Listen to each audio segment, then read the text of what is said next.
back. This is sin number 3, technocentrism. So, technocentrism. So is this, you made this word up, right? I made the word up. Yeah, okay. So why don't you tell us a little bit about technocentrism? Well, technocentrism, the sin of technocentrism is overlooking the fact that change is primarily a human and emotional problem, not a technical problem. Mm-hmm. We have the tendency to want to engineer a solution in an elegant way that's technically correct, but we'll leave the people out of the equation.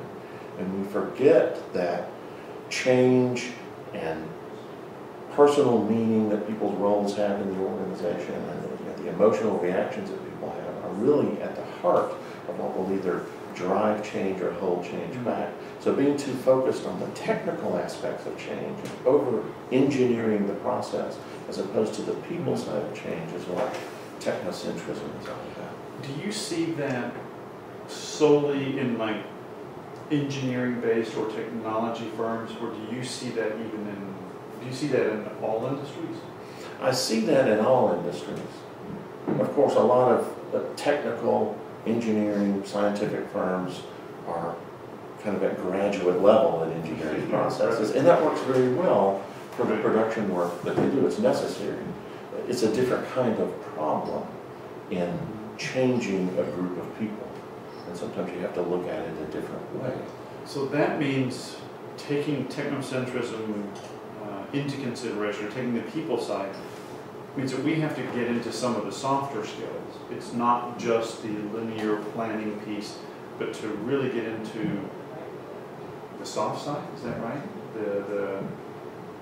The less understandable for some people, less comfortable side, is that right? Yeah, absolutely.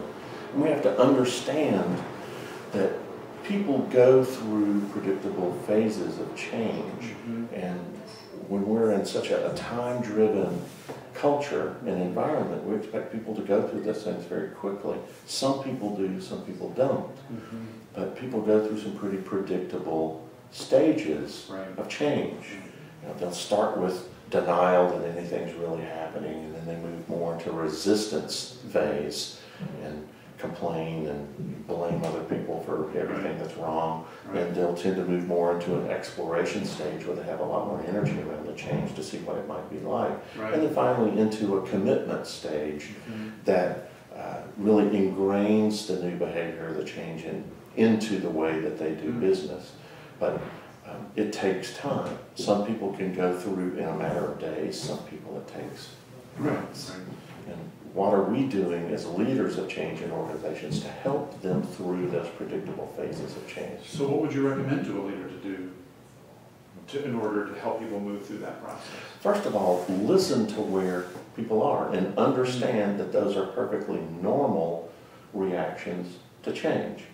And for the leaders to look into their own lives and identify how have those things played out for them and significant changes for them, because most of us can identify ways that we have gone through those processes and ways to help people through. Give people an opportunity to resist, if you will, because they will. Actually allow people to resist? Yes, yes, okay. Because they will. And I always tell folks, we're concerned about resistance to change. People aren't really resistant to change. People are resistant to negative affective state, which in plain terms means they don't like feeling bad.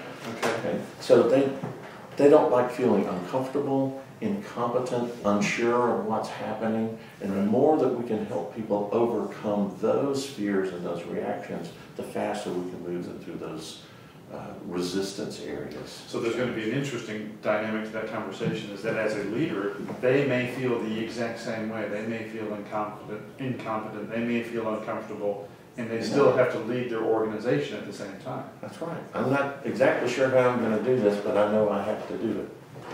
Yes. So, interesting. Isn't that interesting?